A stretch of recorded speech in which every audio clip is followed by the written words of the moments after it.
You're tuned in to the Foxboro BeatCast, a podcast for Patriots fans by Patriots fans. And here's your host, Kaleb McChesney.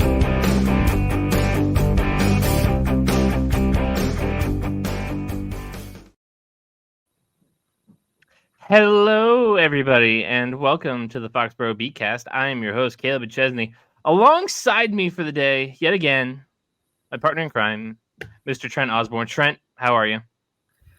Doing good. I was actually on hand at the draft. We talked about that a lot on the live streams.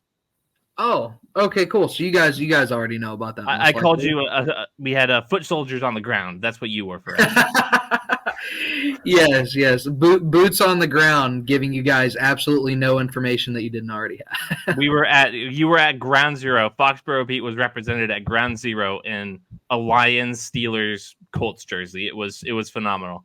Just how this show is supposed to be. Trent, glad to have you back this week. Glad to kick it with you once again. We got the NFL draft to talk about. We have the Christian Barmore contract to talk about. We have the Patriots draft class to talk about. We finally have rookies getting real numbers before preseason game one, which is amazing. I'm sure we'll touch on that a little bit. But before we really just jump into this, there's a special guest that we've been trying to get back here for a little while now. Hasn't been on since January, December, somewhere around those lines. We let him take a break. Don't know how often he's going to be back, but the door is always open, as I always said. We do have a special guest to bring on the show. Let me bring him on the stage right now, Mr. Ryan Moore. Hey, well, baby, woo! Back. Mr. Ryan Moore, the Canadian Ryan. You guys know him. You guys love him. Hopefully keeps this show PG-13 as it stands today. Looking like Casper the Friendly Ghost in there with that lighting. Ryan, you're back. Tell us, give us a little bit on what's been going on.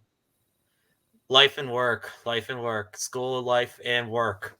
It's been fun, and by fun I mean no, it really isn't. But I'm glad to be back. I'm glad to be talking Patriots football after a dismal season last year, where we were coming in trying not to be miserable.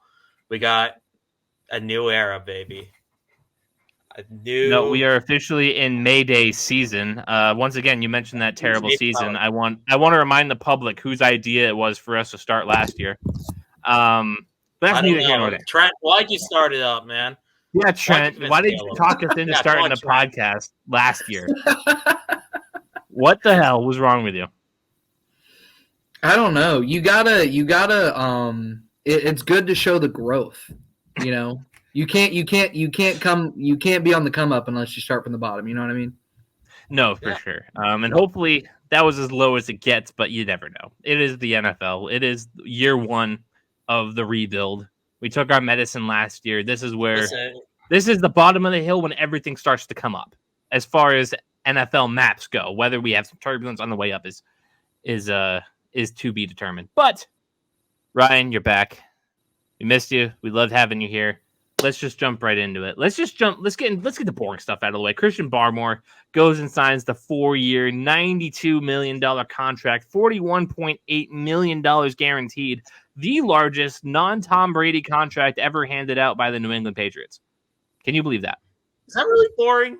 Come on now. Barmore was arguably our best player last year. And it's a low bar, but sure. It's a low bar, but he's a stud regardless. And here's the thing. This is what I love. Elliott Wolf came in and he said, we're going to, because, New England will let guys walk. We let Jacoby Myers walk.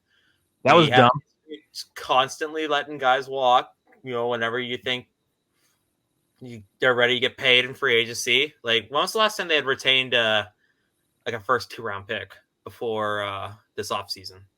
It was a while. Yeah, it has been a while. I mean, Josh Uche, was he?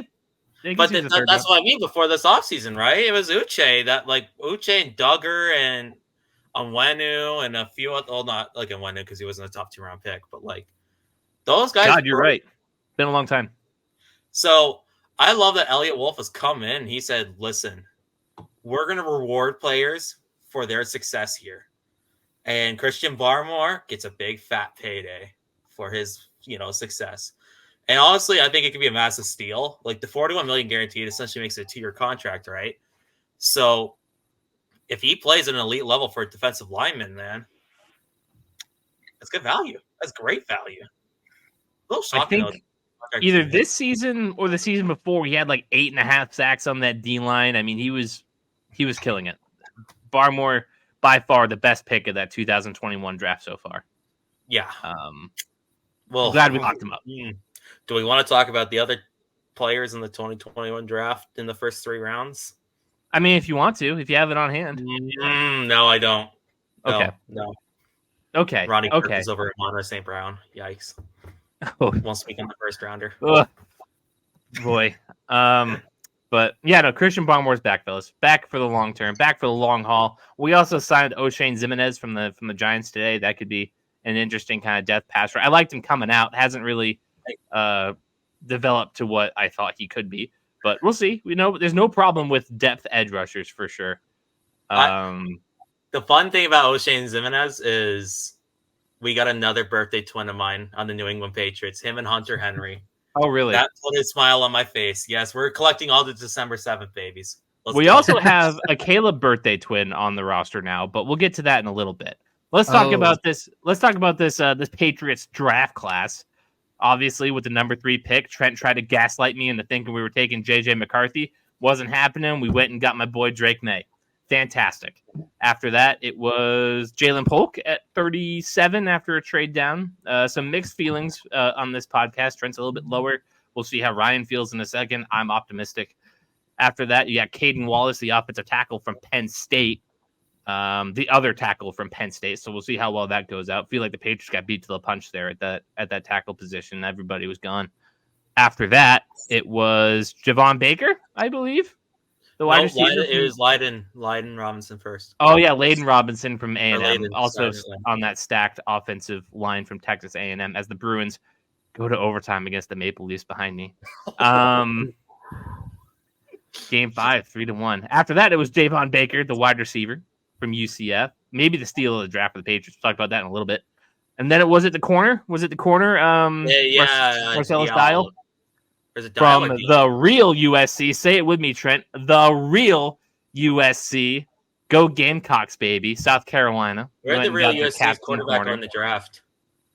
What's that? Was he first overall or was he fifth round? Couldn't tell you.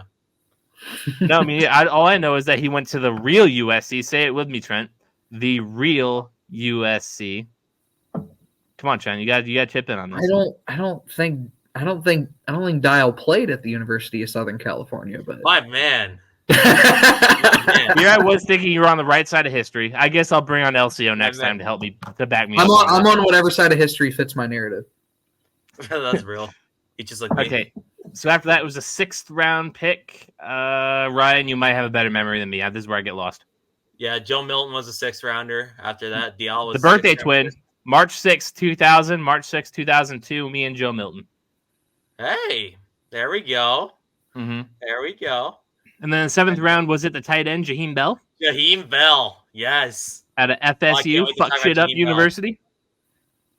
Very cool stuff. Very cool stuff. All right. Ryan, I'm giving you the floor here. Give me your thoughts on this draft. Give me your thoughts on Drake Maye and how he fits in. Give me your thoughts on Polk and the other receiver, Baker. Give me everything. Give me everything. Just the full 5-course meal. Pound it on. I'll do pick by pick. Okay. Do we need to talk about Drake Maye a whole lot here? We know the real deal with the arm. Yes. Okay, we'll talk about Drake Maye a lot. This guy has one of the craziest physical profiles I've ever seen from a quarterback prospect. And not only that, but he couples it with the accuracy, the athleticism, the intangibles. He's extremely competitive. He hides it behind the kind of little kind of Southern charm kind of thing. But, he's the youngest of 5 brothers, and they're all athletes. Yeah. I can tell you right now, this kid's a dog. So he is going to come in and you know what? While I think Jacoby Brissett might be the week 1 starter. He's not going down without a fight. He still needs his footwork worked on. That was my biggest concern with him. But to me, if you're gonna have issues as a prospect, I'd rather it be something like footwork that can be fixed with good quarterback coaches than like this guy quite literally cannot hit the broadside of a barn, or like this guy quite literally has a noodle, or he has terrible decision making, or yada yada yada. Like mechanical issues, you get a good QB coach in there, get him working with the guy that worked with Brady his whole life, Tom House. You could fix that. Josh Allen went from a guy with terrible mechanics to like not perfect mechanics, but it's still way better. Justin Herbert, same story. You can fix that. What you can't fix is the freaking talent on this kid. And you can't fix the dog he's got. I'm super excited. I like Kaleb won't like it, but I did like JJ McCarthy too. But at the end of the day, I'm more than thrilled. Listen, I'm okay with JJ McCarthy. I just think that there was no shot in hell that he was going to work out here. I think that Drake Maye's got so much plus traits that he could succeed in spite of the weird shit we got going on here. Yeah. I will say JJ McCarthy in Minnesota is a perfect fit. We'll talk about it later. Like I love it. It's true. Second round, Jalen Give Drake Polk. Maye a grade. Give him a grade. A+. Attaboy. A+. Anytime you can get a quarterback that's compared to like other top 5 quarterbacks, and quite frankly, I have a really exciting ceiling for Drake Maye if he hits it on the field, not off the field. When I say this, Brett Favre with better decision making, I should say. Hope so. Like, all right, Jalen Polk. Actually, wait. Let's go back and forth. Let's go back and forth here. I'll give you a break. I'll give your voice a break. Trent, Drake Maye, number 3. Give me your thoughts. So I love the pick like you guys. I wasn't as high on Drake as my thing with Drake Maye, and this isn't a negative thing with Drake. I love Drake as a prospect. I think he's going to be great in New England. I always thought that Drake had the widest range of outcomes of any quarterback in the draft. If 6 years from now we're looking back and saying, oh, Drake Maye was the best quarterback to come out of this class, it would not shock me one bit. If Drake Maye is Daniel Jones 6 years from now, that wouldn't really surprise me either. And the reason why I say that is, like Ryan said, the talent, the size, the athleticism, it's exactly what you want in a quarterback. The two things that really pop up to me that concern me about Drake Maye, and I don't think there's easy to fix, is like there's the footwork thing, which has been lamented before. I know Belichick brought it up on the Pat McAfee show. Those are things that can be fixed. He didn't make the best decisions at UNC, and he also wasn't very good under pressure. I believe I saw a stat that he was, of the 6 first-round graded or first-round projected quarterbacks, he had the worst completion percentage under pressure. So bad decision-making and being bad under pressure can turn you into Mac Jones really quickly. Not to bring up bad memories, the past is in the past. But can you use any name but Mac Jones, because we have the stupid commenters who are saying Mac Jones. By the way, Drake Maye and Mac Jones are not similar at all. We've been saying it from the start. It could not be any more different. Not even close. Not even a little. You talk about Jalen Polk, Patriots fans. There's another receiver you need to keep out of like Jalen Polk's mouth with the comparisons. Yeah, I'll say that right now. Little pushback, Trent. That North Carolina team sucked. They were freaking terrible, man. Like, that O-line was trash. His receivers were trash. I know Tez Walker got drafted fairly high. I wasn't a big fan of Tez Walker as a prospect. It's kind of like the De'Ami Brown of this draft, where I'm like, what do people see in him? I don't see it. Yeah, like, that can create bad habits. I agree. Like, I do think, honestly, that he should probably sit at least a little bit, unless he's so NFL ready, like he comes out the gate firing like Justin Herbert did. That, like, I thought Herbert should have sat too, and with the Chargers. But what you're saying is Drake Maye should hire the training staff to stab Jacoby Brissett in the lung as they did Tyrod Taylor. Poor Tyrod Taylor. Hasn't recovered. Anytime that guy got like a starting opportunity, like he would like get like some Final Destination stuff to happen to him. No, it was awful. But yeah, no, I think that can hinder a quarterback's development, but it also, I do think New England's trying their hardest to build around. Like, they're not going to leave him with like a bare cupboard team of talent there. As yeah, Belichick did. yeah, 100%. I don't think they're going to either, and I don't think that those things are going to. Oh, he's bad at these things. He's going to be a bust. I don't think he's going to be a bust at all.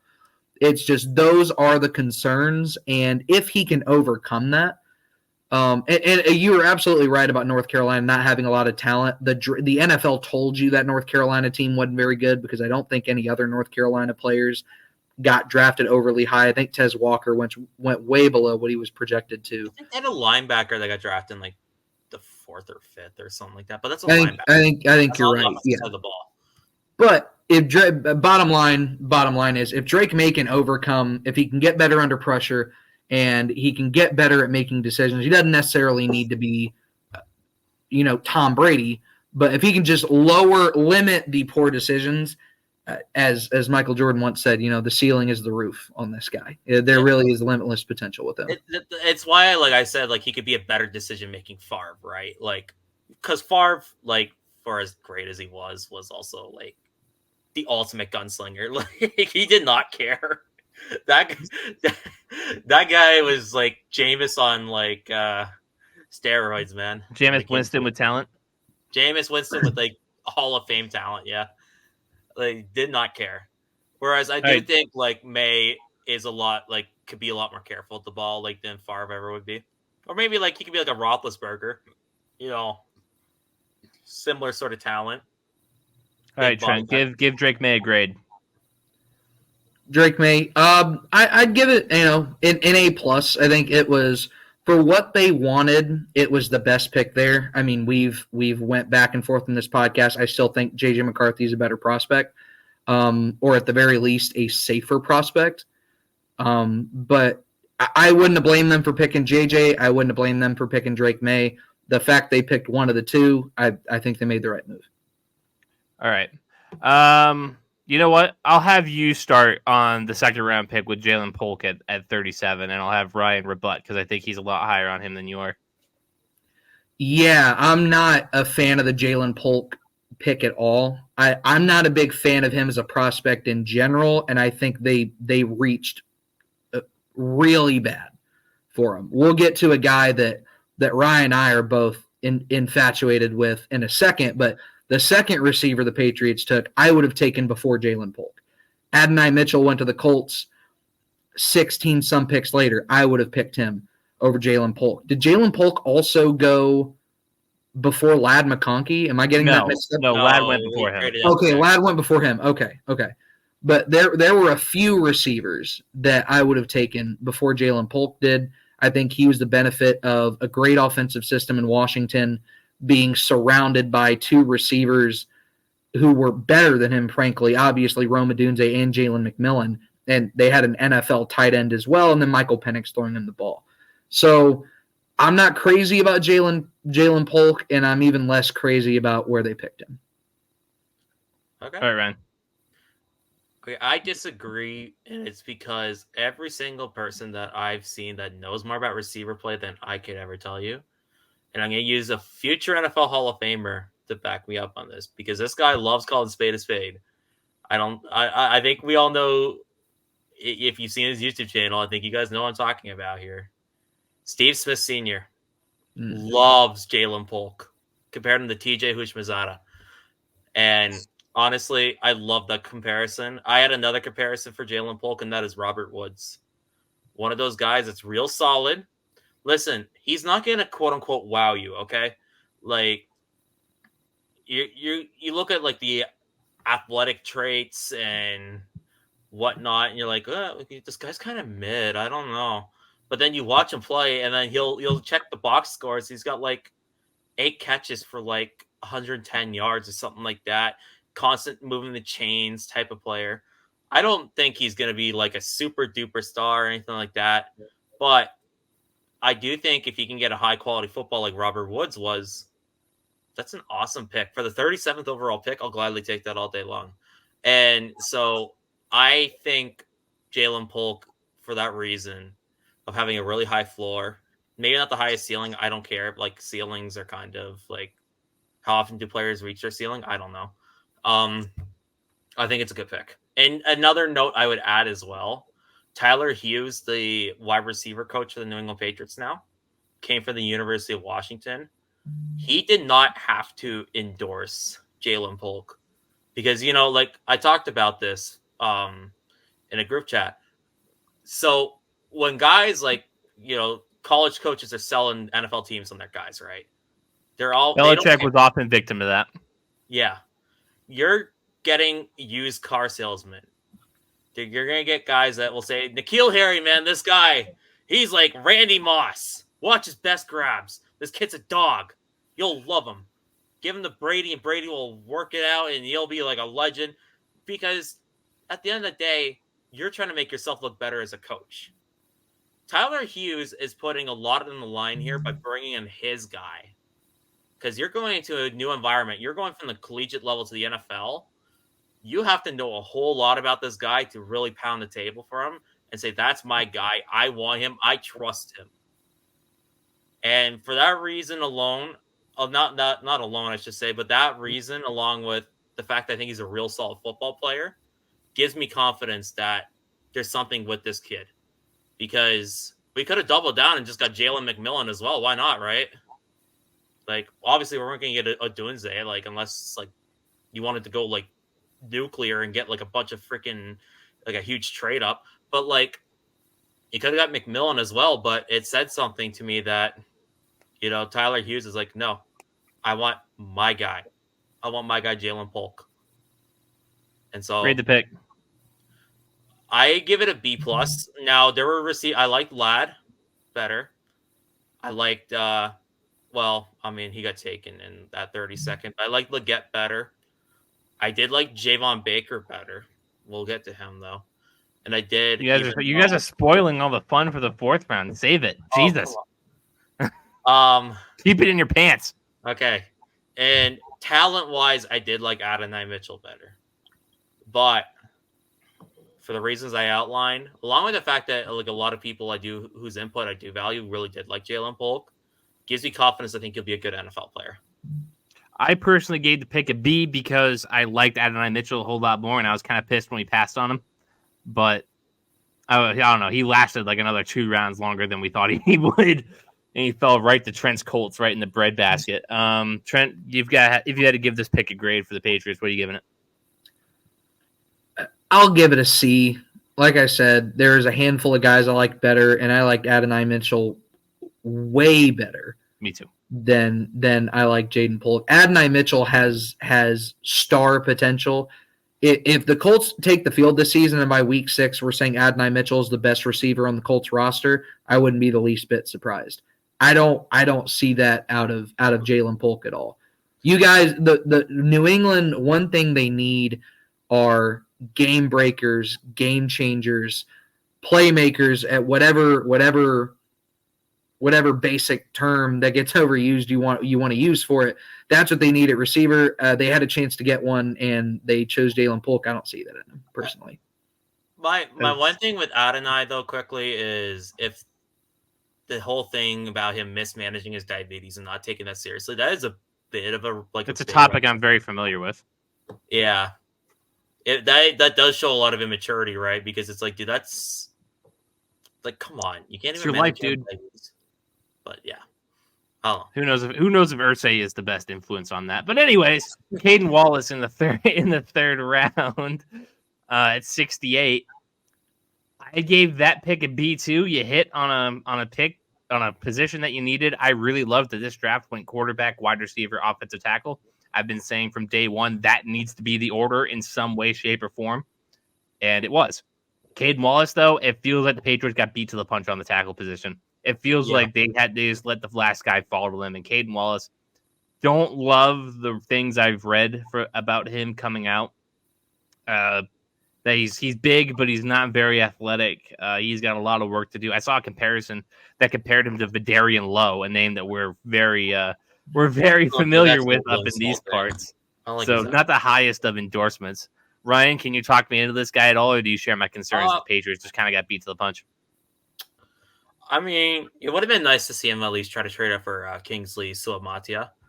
But at the same time, I will say this. If there's one thing that I do like about Caden Wallace is that he started a lot of games in college for a high-level program.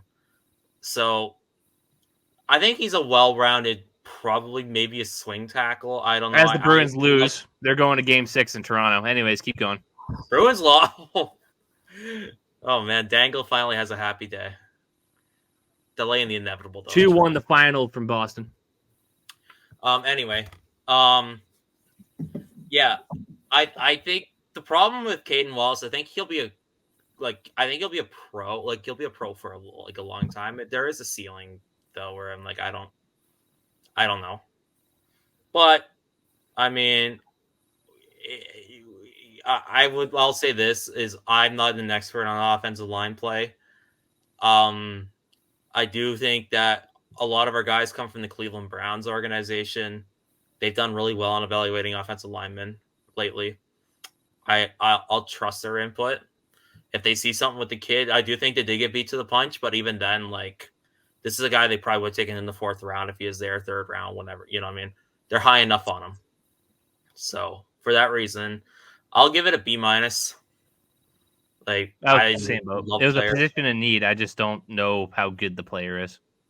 Yeah. Trent, do you have any thoughts on big burly offensive linemen? Great investment to help keep Drake Maye up on his feet. That's about all I can add. And I'm like you said, I'm with you. I'm so happy that they're not reaching or going best player available and taking defense. This team needs offense in every way you can imagine. I'm really happy to see them do that in the draft. Like I said, the 1, 2, 3 needed to be quarterback, wide receiver, offensive tackle in some way, shape, or form. Obviously, the quarterbacks didn't last very long after the 1st round. Yeah. So you couldn't have made any other choice but going 1st round on that. But all right, then you got Layden Robinson, the offensive guard, a player that a lot of people are a lot higher on. It's an offensive lineman. You needed to replace Cole Strange somehow because he sucks and blows. The latest Belichick draft bust, Cole Strange. He's going to be like 27, 28 by the time his rookie contract over. And he's coming off an injury. So needed to be replaced. Layden Robinson, solid pick. Position. People love him. People love it when I read about him. So it looks like a solid B+ pick to me. Ryan, do you know anything further? I do know that he's a elite run blocker. Like, really good. What you get those guys on the inside for? Yeah. Like they were, to me, Layden Robinson reminds me a lot, like reading of him, like it reminds me a lot of Shaq Mason. It's high praise. Yeah, well, if you remember Shaq Mason's draft profile, he couldn't pass block worth a damn because Georgia Tech just didn't let him pass block. Like he was really raw on that, element.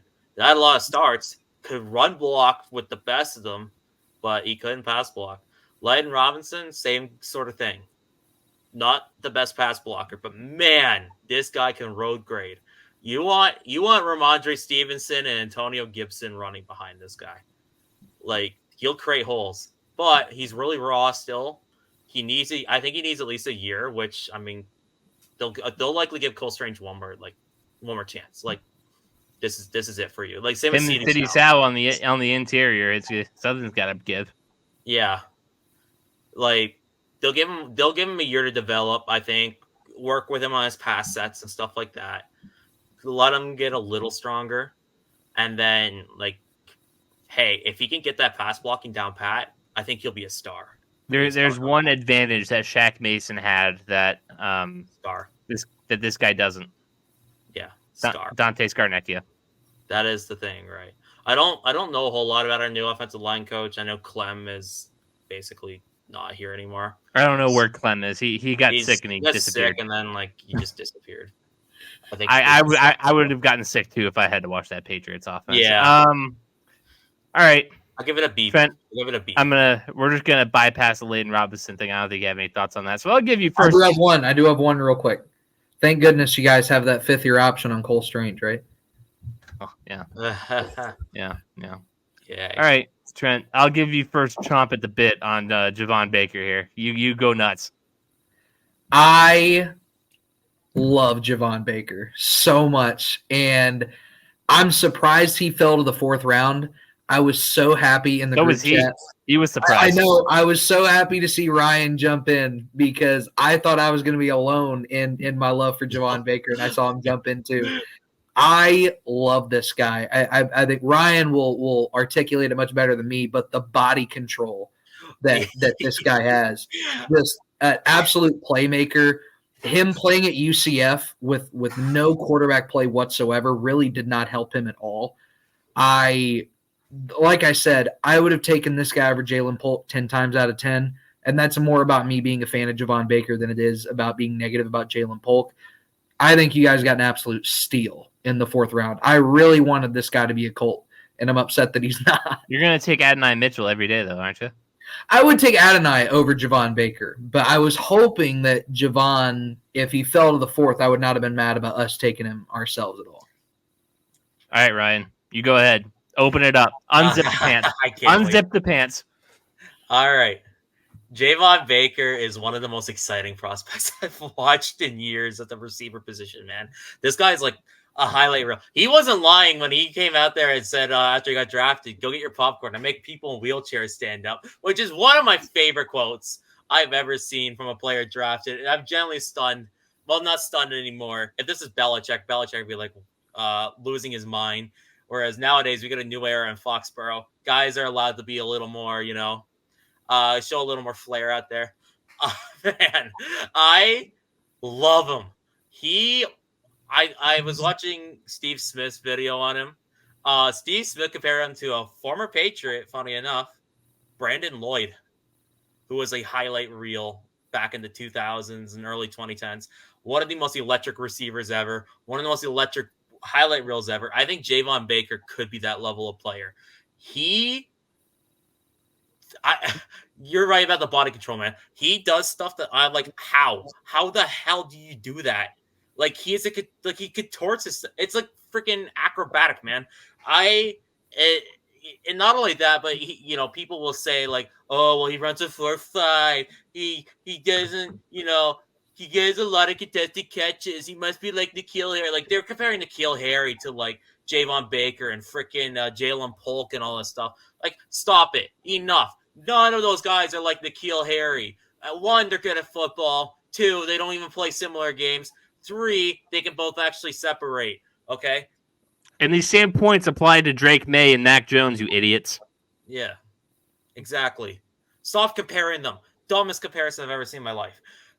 With that being said, man, it wouldn't shock me if Javon Baker becomes a fan favorite in New England with the personality he's got, the acrobaticness, and the deep threat level ability. He's honestly the first true X the Patriots have had since Josh Gordon. Like when he was actually good and not, for those 3 months. Yeah, like the few months we had him when he was actually really good in 2018. Like that level of player. He's going to be Hollywood, man. It's fun. I'm so excited. Pick A+++++. I had a 2nd round grade on him, like early 2nd round grade. Like, I love him. I can't say enough about Javon Baker, man. Trent, does he sum it up pretty good for you?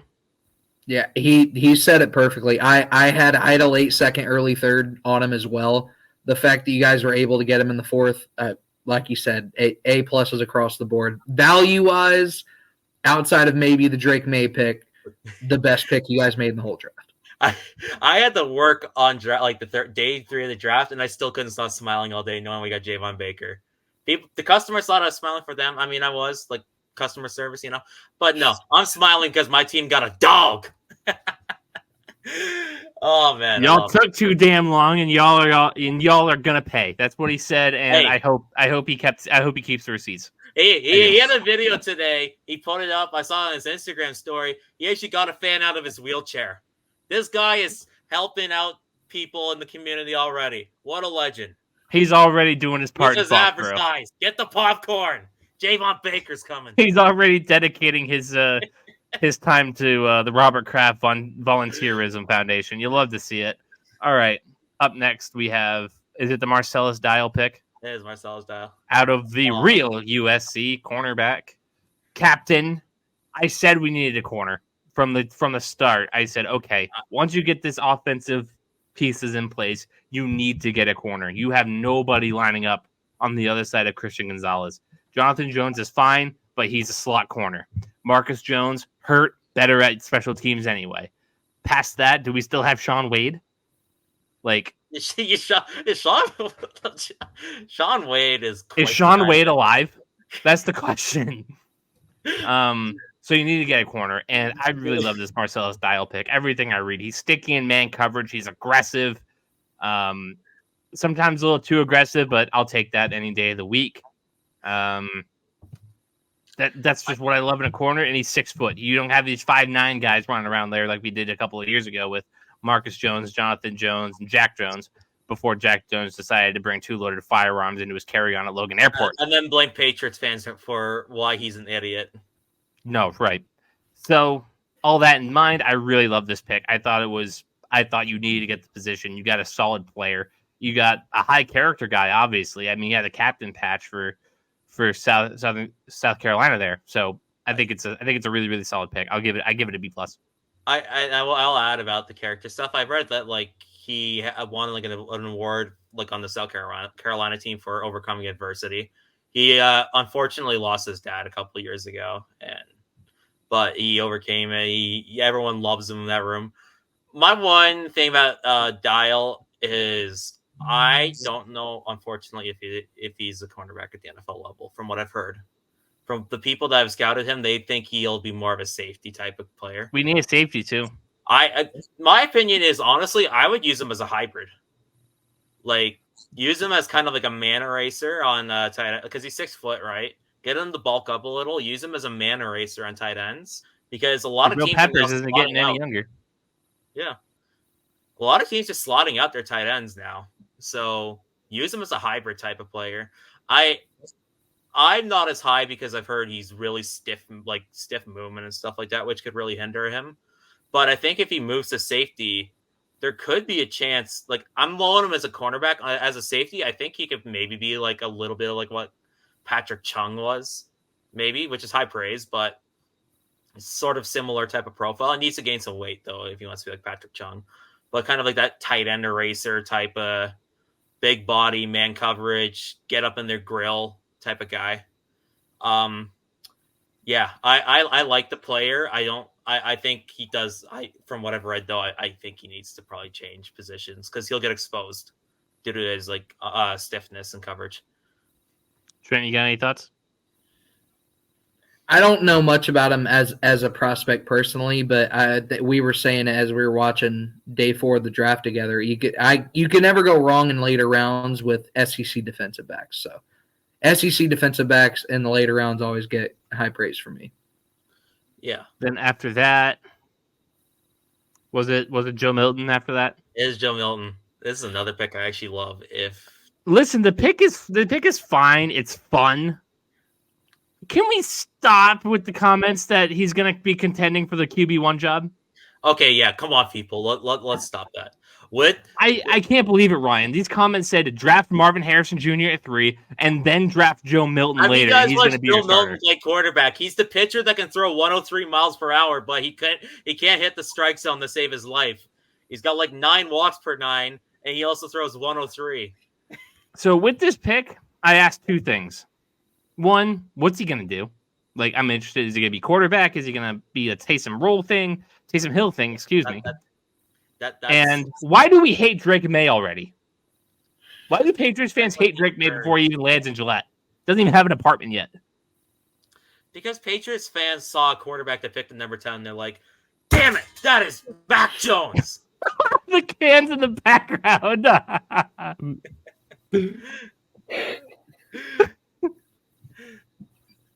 Like, come on, man. I am clipping that later. All right, Ryan, keep going. Dude.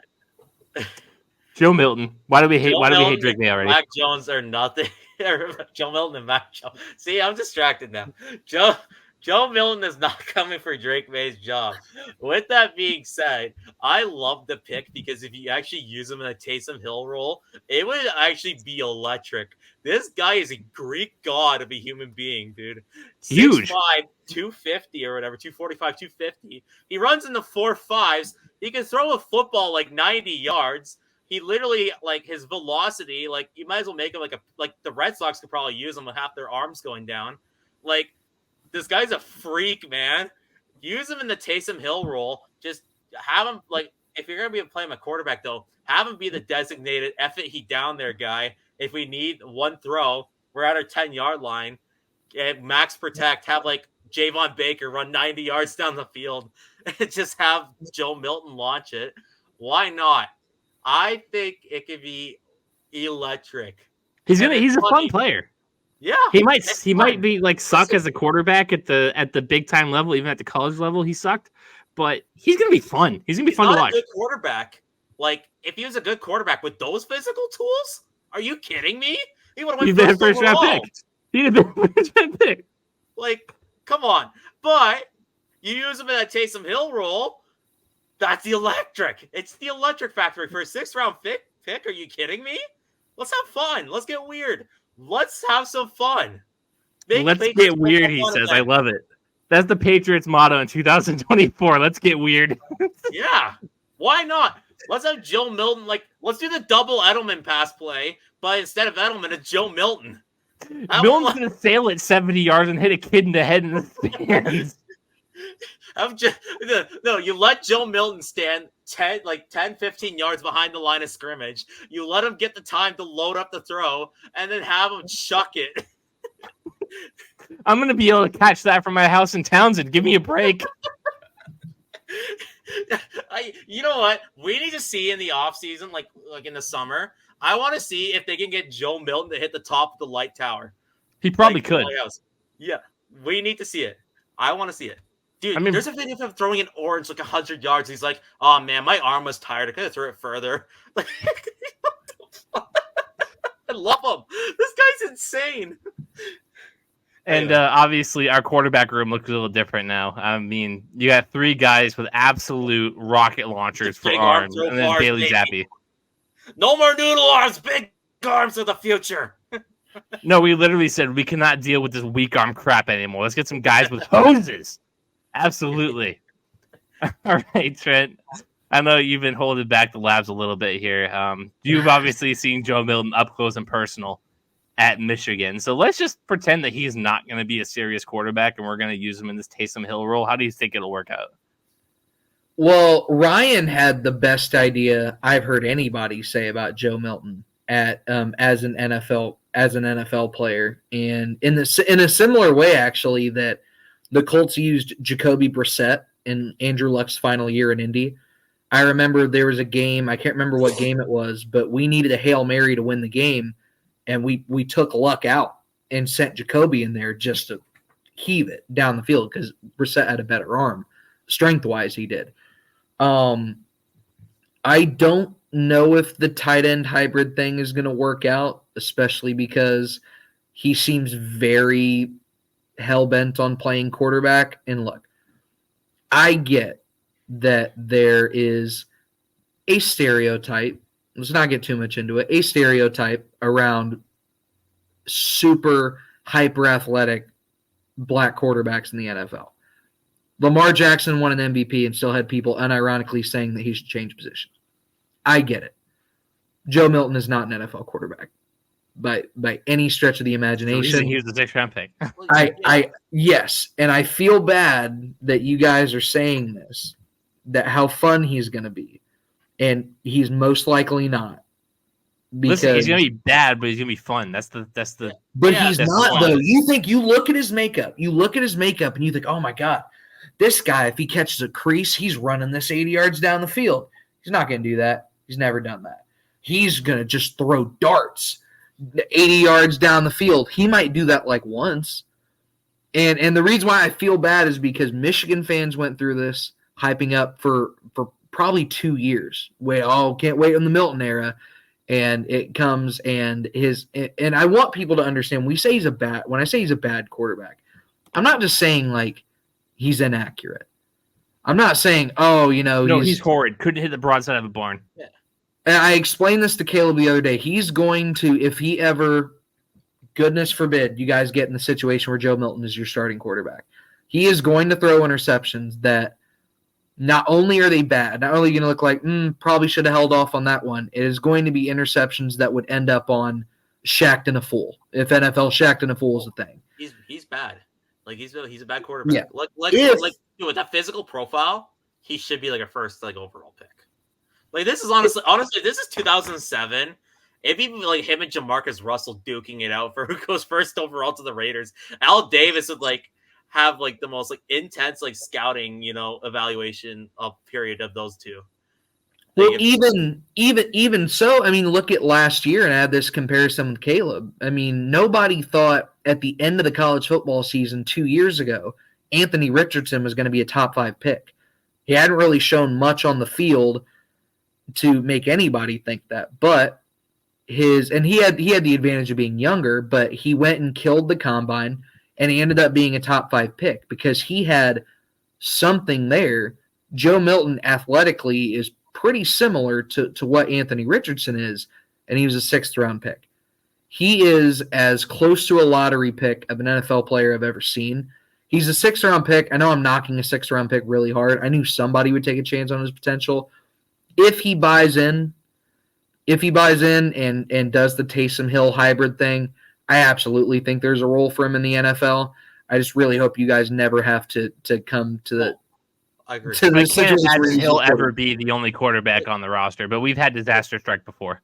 Yeah. Like, hey, we agree. Like, he should not be a quarterback, but come on. It is like the Taysom Hill idea would be so electric. Yeah. Like, I'm so down for that. Even at the preseason, man, just have him just like launch bombs. I don't know. Like, I just want to watch his arm. Like, I have a theory about Joe Milton, Ryan. What is it? He's going to be our scout team quarterback so he can help us practice against Josh Allen. I like that. Makes sense. I mean, again, he has nowhere near the accuracy of a Josh Allen, but he's a big fucker. He can run around a little bit. He's a little quick, but I don't know. There's just something about practicing against a large dude in preparation for Josh Allen. It gets him ready. It gets him ready for it. Help your DBs catch up in coverage and make a pick. Because Josh Allen, even on our worst days, always gives us 1 or 2 plays that we can capitalize on. History just says in the last couple of years we haven't done it. Hopefully that's different. But Joe Milton as the scout team quarterback to help us against Josh Allen, I'm here for it. I just want to make a point real quickly that before the show, Caleb said for Ryan to watch his mouth, and I believe that Caleb has said the F word twice now. Twice. Yeah. So I want to throw that out there. I'm a good boy. Twice. See, Ryan gets here, and the good influence that I have just runs out. I let it fly. Okay. The last pick belongs to Jaheim Bell, a tight end from Florida State. A lot of people were low on this pick. I don't know why. It's a 7th round pick, and he looks pretty good. Trent, what can you tell me about him? I know that passing offense at Florida State was electric last year. I was never the biggest fan of Jordan Love.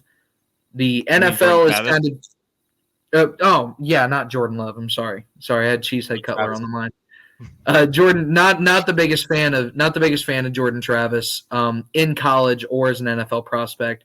And I believe the trio of Coleman, Wilson, and Bell really did damage last year, if my memory serves me correctly. So there's probably something there. I don't hate the pick at all. You guys could use some depth. Is Gesicki still there? No, he's in Cleveland. Our tight ends are Hooper and Henry.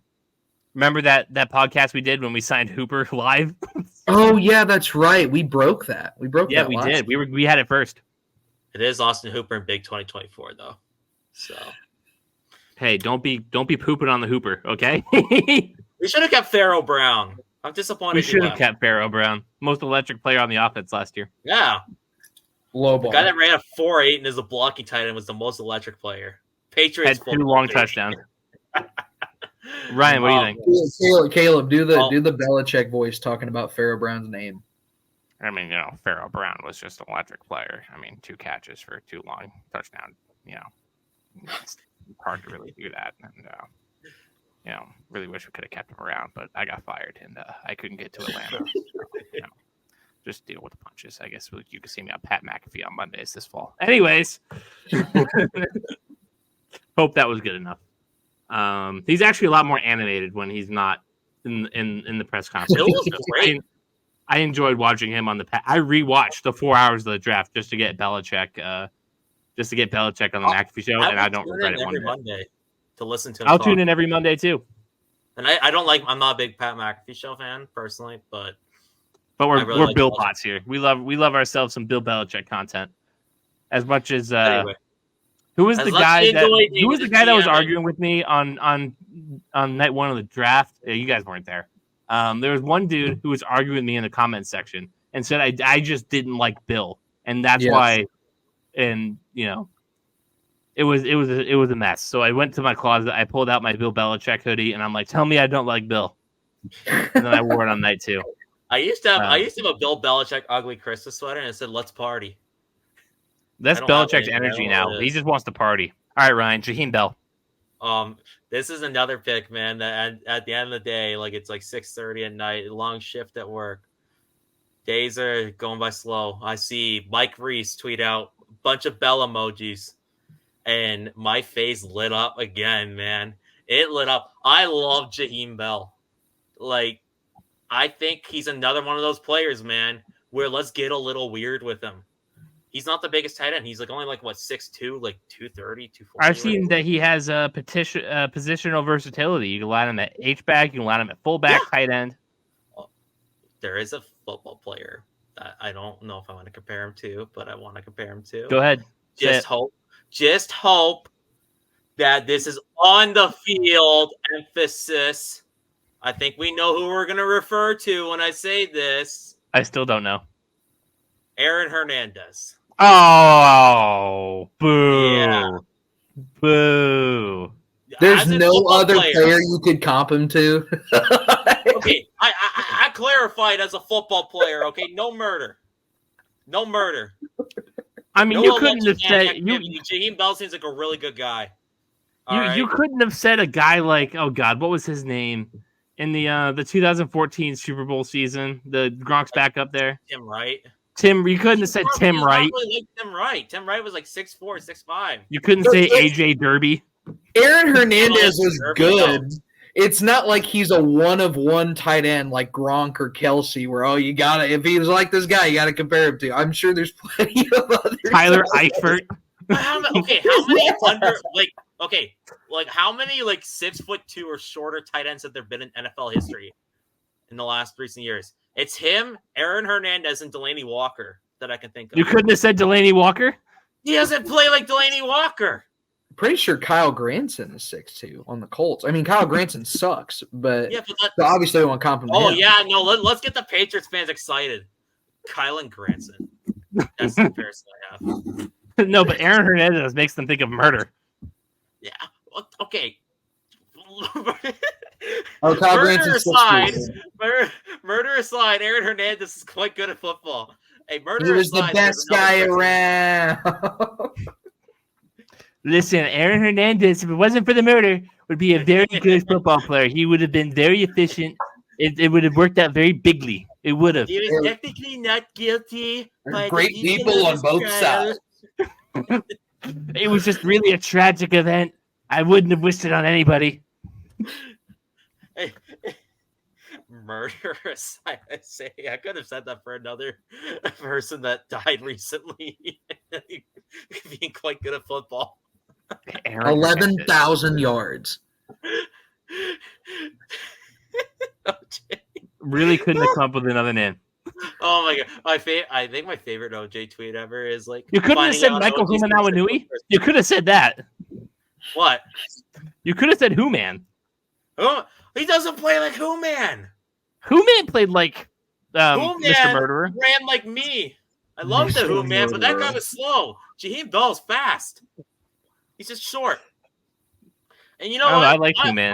Listen. I'm a taller guy. I'm at 6 feet. I'm at a solid height. I'm taller than the average person. Can the NFL stop with the devaluing short players, please? Why did Malik Washington, the 5'8" receiver from Virginia, go to the Dolphins in the 6th round?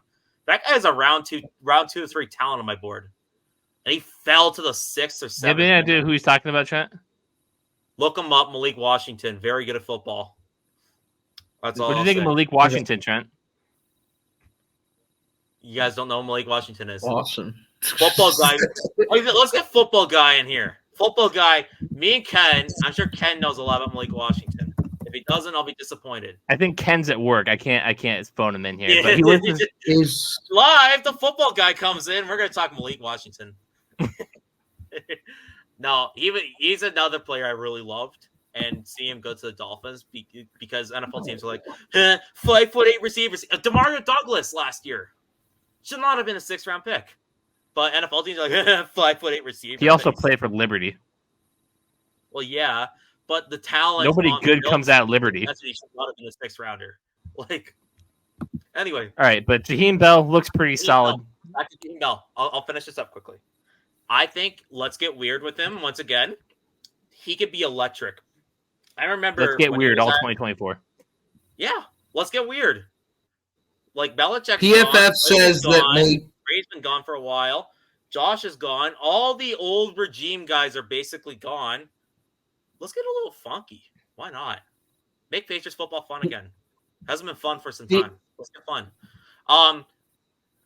He could be an absolute steal. I remember, and yes, he played at South Carolina. Caleb, shut up. The real USC. When he was at South Carolina, there was talks of him being a future 1st rounder. And then he transferred to Florida State, and his draft stock, unfortunately, where he wasn't the primary option like he was at South Carolina, did fall. And then NFL teams saw him be a 6'2" tight end. They're like, ew, no, boo. And so he fell to the 7th round. Hey, thanks, idiots. Give me the good football player all day long. Jaheim Bell is a baller. I stand on that. So overall, I gave the draft a B+. What do you guys think? I have it as an A-. Yeah, just be contrarian to me. Just move it by the margins, just to not be the same as me. Okay. You know what? If Drake Maye hits, none of the literally the rest of the class. Nothing matters if he hits. Yep. But if Drake Maye hits and then Jalen Polk becomes really good, Javon Baker, Caden Wallace, Layden Robinson, Marcellus Dial, Joe Milton becomes the Taysom Hill legend, and Jaheim Bell hits, which you're not gonna have a full draft of hits. The 2017 Saints draft, the most recent one, that where basically every pick was a hit. That's not gonna probably happen, but if Drake Maye and then plus hit, that's one hell of a draft for Elliott Wolf's first as a New England Patriot. Trent? I'm right with you guys. I had in my head A-, B+. I think it was a really solid draft. Way to ride the fence there, buddy. And like you said, well, like I said, whatever. It was a good draft, man. Why do we need it? You had a really good draft. Well, okay, it's an A. You want me to say that? It was an A. It was the worst draft in NFL history. You should have drafted J.J. McCarthy at 3. You should have drafted A+ if you'd have drafted J.J. Is that right? Joe Milton's a starting quarterback, and you got him in the 6th round. That's bad allocation of value. That's the Foxboro beat grade. That's the comment grade for sure.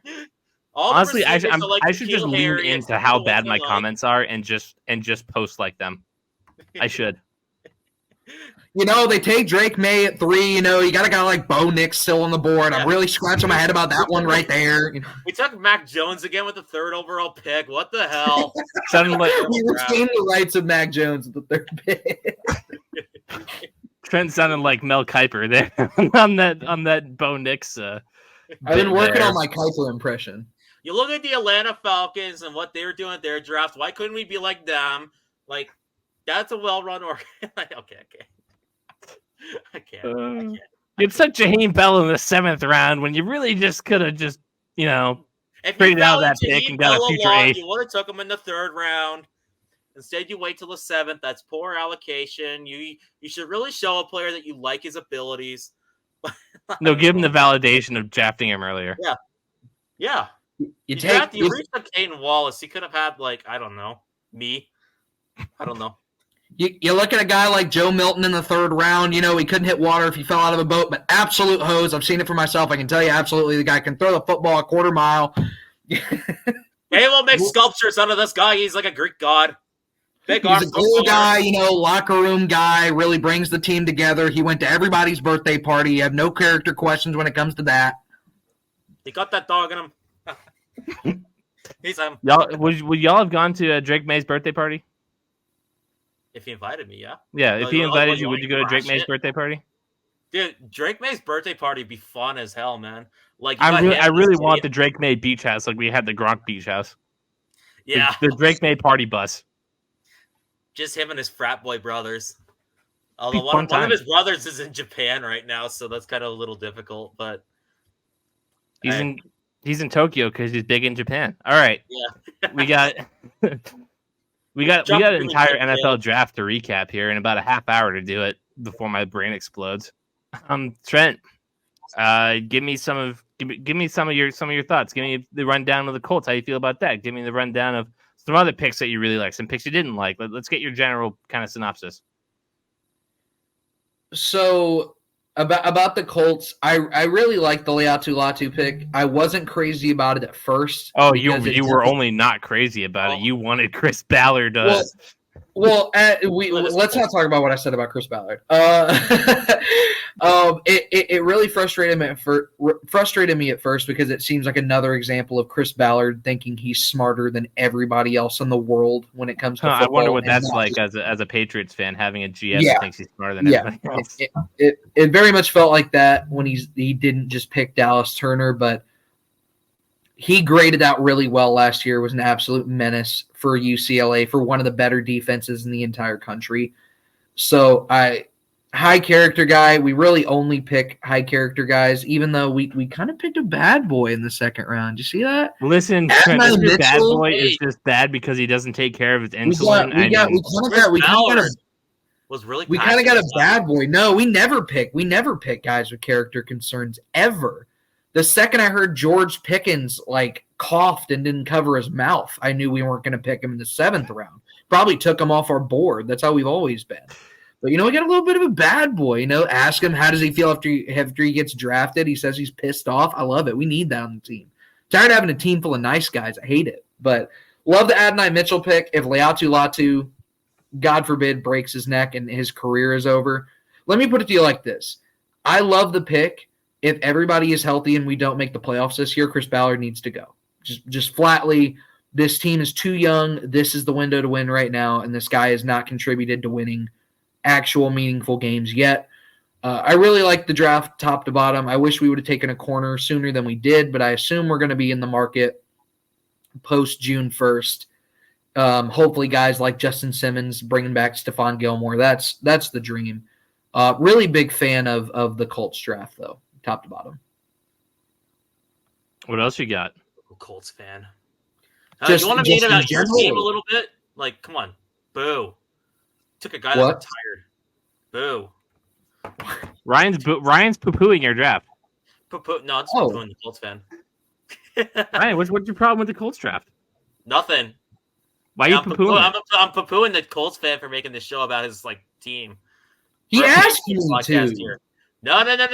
We're a Patriots podcast here, buddy. You want to talk about the Colts? Go talk about the Colts somewhere else, buddy. I just waxed poetic about Javon Baker for 5 minutes straight. What more do you want? I'll use my F-word card. I'm fucking with it. I don't care. You took a guy that retired medically. What do you think you're doing? Yeah, he's about to win a Super Bowl with a broken freaking neck, Kurt Angle style, baby. Hey, you know what? If Leatu Latu wants to become my favorite NFL player, he walks out onto that field playing Kurt Angle's theme song. I would love him. You suck. No, but instead of you suck, it's Latu. Yeah. Latu. All right, Trent, give me some league-wide thoughts. Obviously, you're gonna, unzip the pants and let it rip with the Minnesota Vikings. I mean, go for it. Yeah, the Vikings had the best draft of anybody, and it's not really close, I don't think. Maybe the Bears. The Bears didn't have that many picks, though. They get the guy that they wanted. They would have preferred Drake Maye, but they weren't about to spend a war chest to get him, and they shouldn't have. They made the right decision. They basically stand pat, go and get J.J. McCarthy, is going to run everything Kevin O'Connell needs. He's one of the best quarterbacks in this draft. The best quarterback in this draft other than Drake Maye, or not, excuse me, other than Caleb Williams. Clipped. Other than Caleb Williams at playing off script. I'm posting that. That's your take. Other than playing off script, he's got the highest floor of any quarterback in this draft, and I stand by that. He is going to be a day one starter, and by week 6, everyone's going to be like, wow, we were really dumb with all the things that we said about J.J. McCarthy. That's my pick. Then they trade up from 23 to 17 to get maybe the best defensive player in the draft in Dallas Turner. We'll see what happens between him and Latu. But I think they had the best draft of anybody. They replaced Danielle Hunter with Dallas Turner and pay him a fraction of the cost they would have to keep Hunter in the first place. They do the same thing with J.J. McCarthy and Kirk Cousins, and I think J.J. is going to give them fairly close to similar production to what Kirk has, if not by the end of this season, certainly by the end of next season. I love their draft. The Bears didn't overthink just picking a Dunze and Caleb. That's absolutely what they should have done. Jets made a good pick, Golf clap. Right. They didn't do the flashy, stupid thing. They went and got a tackle. Yeah. They didn't draft Brock Bowers. The Raiders are stupid, but what's new? What's new with the Raiders? But overall, I mean, how much do we want to talk about the Broncos? Sure, go for it. Talk about Bo Nix in the first round. Oh my gosh, man! And it's so crazy to me. What's even crazier to me is that they had the nerve to say, "Oh yeah, this is our guy." We didn't want Drake Maye.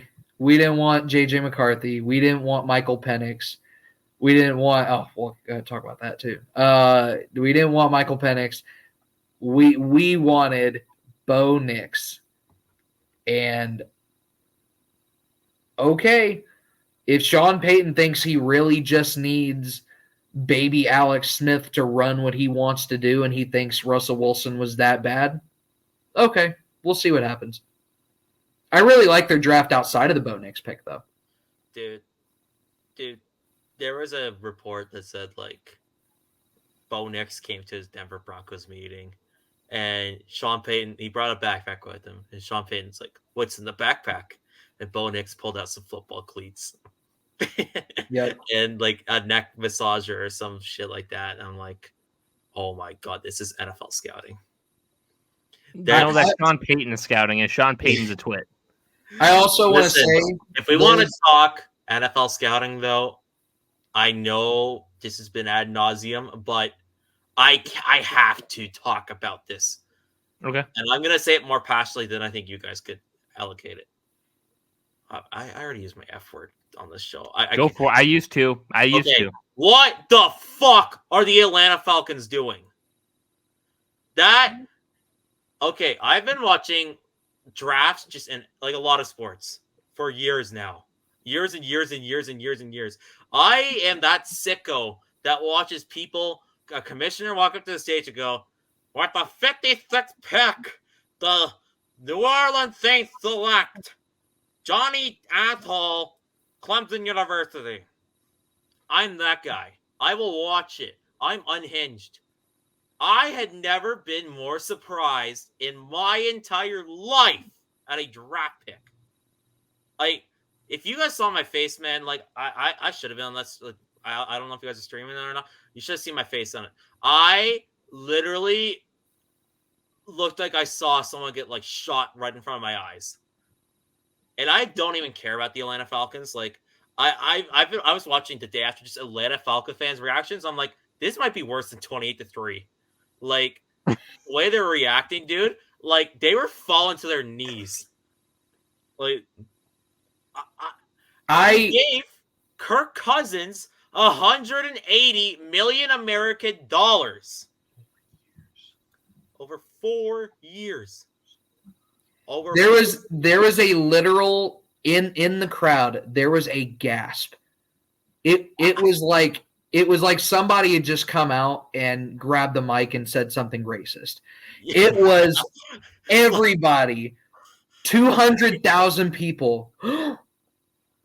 I couldn't believe it. It was that level of like. You know who else couldn't believe it? Arthur Blank, owner of the Falcons. No, he was bought in. The report said that they had to sell him on it, but they sold him on it like a week before. I don't know. It kind of looked like he was about to punch him in the face. Here's the thing I don't get. Okay, if you're going to take a guy to sit behind Kirk Cousins, you had J.J. McCarthy, the youngest quarterback. This kid just turned 21 years old. And it was a much higher graded quarterback on my board, and I'm sure a lot of other teams' boards, than Michael Penix Jr. was. Here's the thing as well. Michael Penix Jr. and Bo Nix, which you already talked about it, are two of the oldest first-round quarterbacks in NFL history.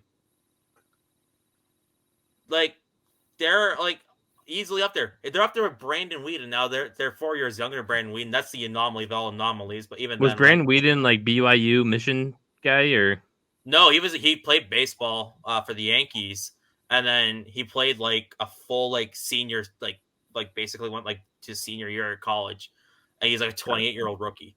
Yeah, if that happened in 2024, man, if the Brandon Whedon pick, I think would blow everyone's minds.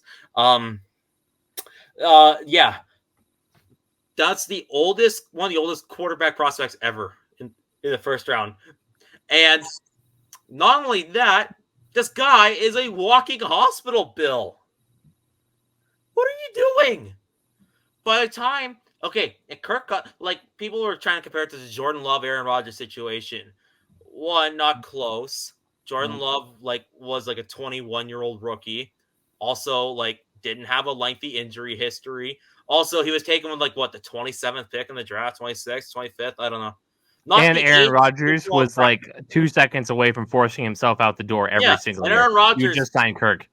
Aaron Rodgers, I mean, was doing a whole bunch of Aaron Rodgers stuff. Like we know we know the story. Yeah, you just signed Kirk Cousins, and Kirk Cousins was like, "What? He didn't even know you were doing this. You just signed this guy."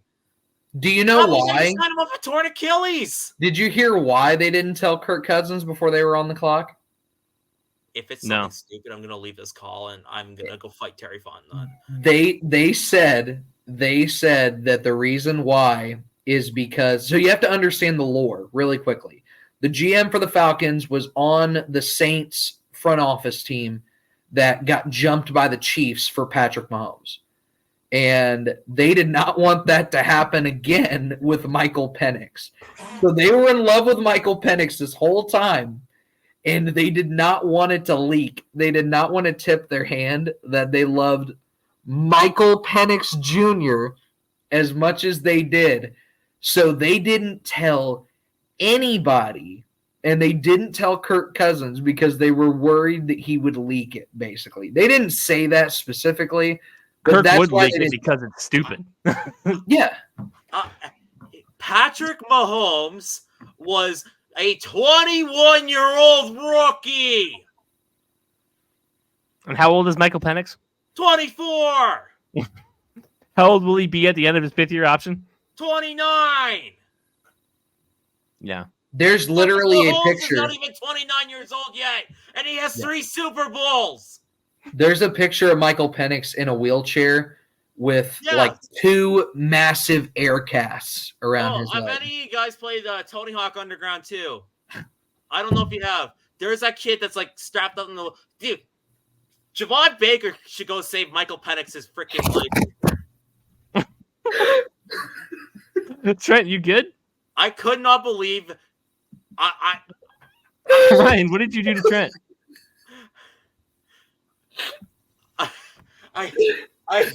I can't, man. I can't.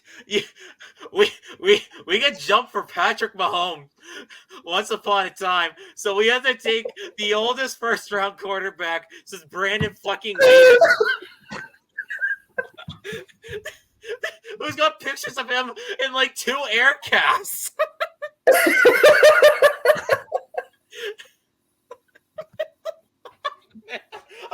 Caleb took your phone. Such a good boy. I should have talked about this because it's gonna be the worst to me, man. I can't. And then they trade off, and instead of getting Jason Newton in the second round, they get fucking Scooby Doo. Yeah, him, that guy.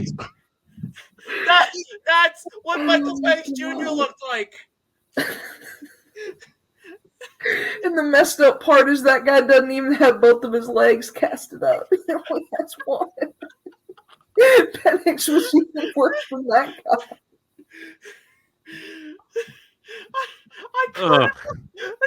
I can't, man. That's the worst pick I know.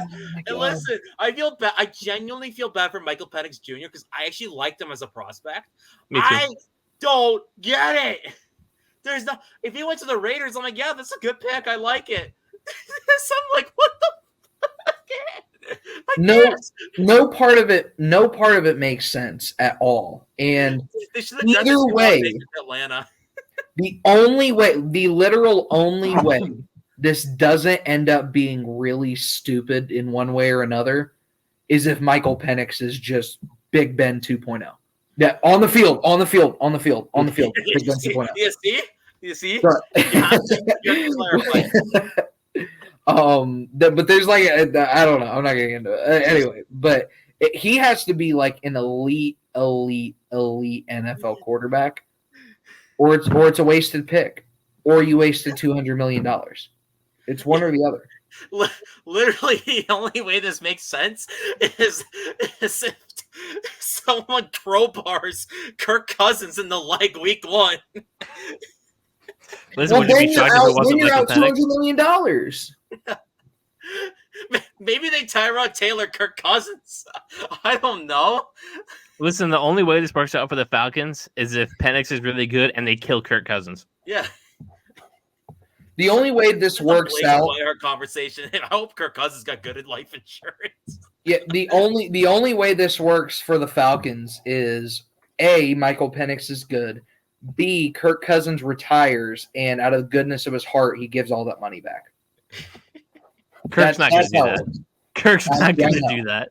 I know. That's how bad of a situation they're in. I have to go to Fantasyland to think of a good outcome for him. I can't. And then they went and took like the 5th best D tackle in the second round. I was just going to mention that. You like Johnny Newton or Jason Newton, whatever you like prefers to go by, who was a top 15 player on a lot of people's boards, and you went for Ruke Aurora. You took the don't do that. Don't do that. Do that again, Ryan. What's that? Say it again. Falcons get an F.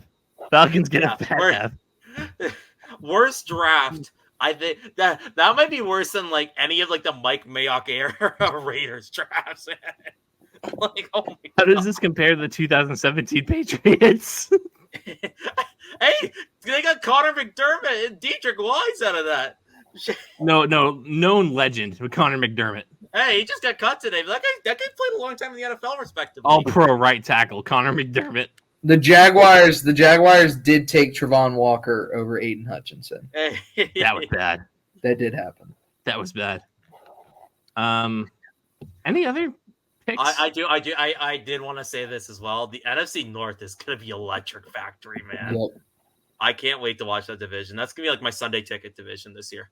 Like, Chicago killed the draft. Green Bay had a pretty good draft. Detroit had a pretty good draft. Minnesota had a pretty good draft. They're all really good teams now. Man, that division's going to be fun. I can't wait. As for the rest of the league, who cares? Irrelevant. Really? Yeah, irrelevant. No, I'm joking.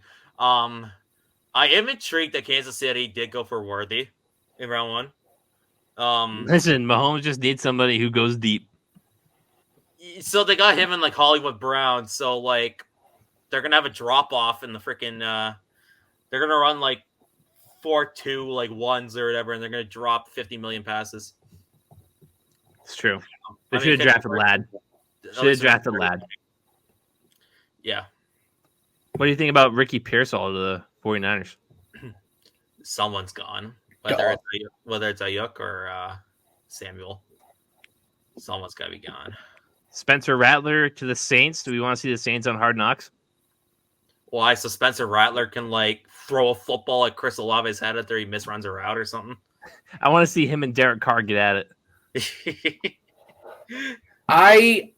Is that the first example of an athlete showing their you-know-what on camera for the world to see really coming back to bite them? I'm trying to think. When they were younger, stupid stuff. Usually, when Laramie Tunsil. What? Laramie Tunsil. Yeah, that's a good. To be fair, though, nobody was supposed to see. Yeah, that was leaked. Everybody was supposed to see the also, by the way, weight should not be the big issue that it is. It was bullshit that Laramie Tunsil dropped, but. It's bullshit he didn't drop further so the Patriots could take him. Yeah. We didn't have a first rounder that year thanks to a certain commissioner not understanding science. But that's beside the point. Allegedly. Yeah. Shut up, Colts fan. I wasn't saying allegedly to you. I was saying allegedly in general. Okay. I think everybody was more probable than not. He was generally aware. 4 games. Yeah. Yeah, that anniversary's got to be coming up of when he got suspended, or when he got overturned in court. There's a lot of anniversaries around that coming up. That was pre-Seahawks Super Bowl, right? That happened, yeah, and then he got suspended in 2015. Oh, the suspension was justifiably exonerated by a judge, and then who now doesn't have to pay for a single coffee in New England. That guy's a Steelers fan. Richard Berman, still salute to you, my king. Love you. I don't know what you're doing nowadays, but I love you. Probably retired. Yeah, he's a legend. He's the only Steelers fan besides Elcio that we love here. True. And Brian. Shout out Brian. Shout out Brian. Brian actually came onto the show Steelers week, so yeah. Elcio hung me out to dry, but yeah. Well, we'll be sure it doesn't happen again if we get the Steelers at some point. I don't think we have them on the schedule this year, but. No, the league schedule comes out in a couple weeks. So I think our AFC North opponents, the Bengals in Cincy. I can't wait. Yeah. Oh, I can't wait because I'm going to that one. You're gonna see us get stomped. Trent, do you have any concluding thoughts about the NFL draft before we say goodbye? Any concluding thoughts about anything we've discussed? Murderers not involved. I can't remember a time where I've ever been so excited for a season this far out from opening day. Is that a football term? Is that just baseball? I don't know. Week 1, I've never been this excited for a football season this far out from week 1. At this point, last year I was still coming down from my high of anybody but Will Levis. So now I'm really excited for everybody to get. Just see everybody get on the field. I'm with you on that, dude. The last couple of years of football have been draining to watch, and just in a general sense, the league to me felt like it was really on a decline. Could still very well be, but a new era in New England is making me real excited, man. I'm real excited for the May era to begin. The Mayflower. You stole that from me. My dad actually said it to me originally. So Mayday is fire. Mayday is the first time I've heard that. Mayday is fire. Came up with that on the dome piece too. Yeah, I'm really and yes, you will see me more this season. Not weekly. I can't guarantee weekly, but I'll be back. Can we get you on for a live stream at some point? Depends on my schedule. Obviously, I'd have to work. If you're open on a midday weekend or something, if you're open at a dinner time at some point, we'll be happy to bring you on here and read some dumb comments and have a good time. Be fun. See if I can get Dr. Stokes on here or something. He'll Oh man, me and Stokesy again. I need it. I need Stokes to give a crap about football first. So yeah. Hey, he's a Packers fan. He should care about Jordan Love. Cheesehead Cutler. The Stonks are back up, baby. It's true. But Ryan, we enjoyed you having you back. Again, it's an open door policy. You text me, we make it work. Right. Trent, as always, you've been wonderful. I assume that you'll be back next week, or honestly, I don't know what our schedule is going to be because now we're in the dead period, right? Now we're post draft. We obviously just did our reflection now. We could move to every other week. We could do it to whenever we feel like it. We can do some more beat sides. We can talk about stuff that's not just football, but this other sports are coming to an end too. Basketball's coming to an end. Hockey's coming to an end. We have nothing but baseball, and then there's NASCAR, obviously, but that's a very tight window that only a couple of people like talking to me about that for. But we'll figure it out. We'll figure it out. But thank you for watching a May 1st edition of the Foxboro BeatCast, the Drake Maye 1st. We'll see you guys around. Make sure you like and subscribe to the channel. Make sure you like the page, comment, just not about anything about how Joe Milton's going to take the job. You've been listening to Foxboro BeatCast. Thank you for watching. Thanks for tuning in to this edition of the Foxboro BeatCast. Make sure you like and subscribe and follow us on Facebook and Instagram.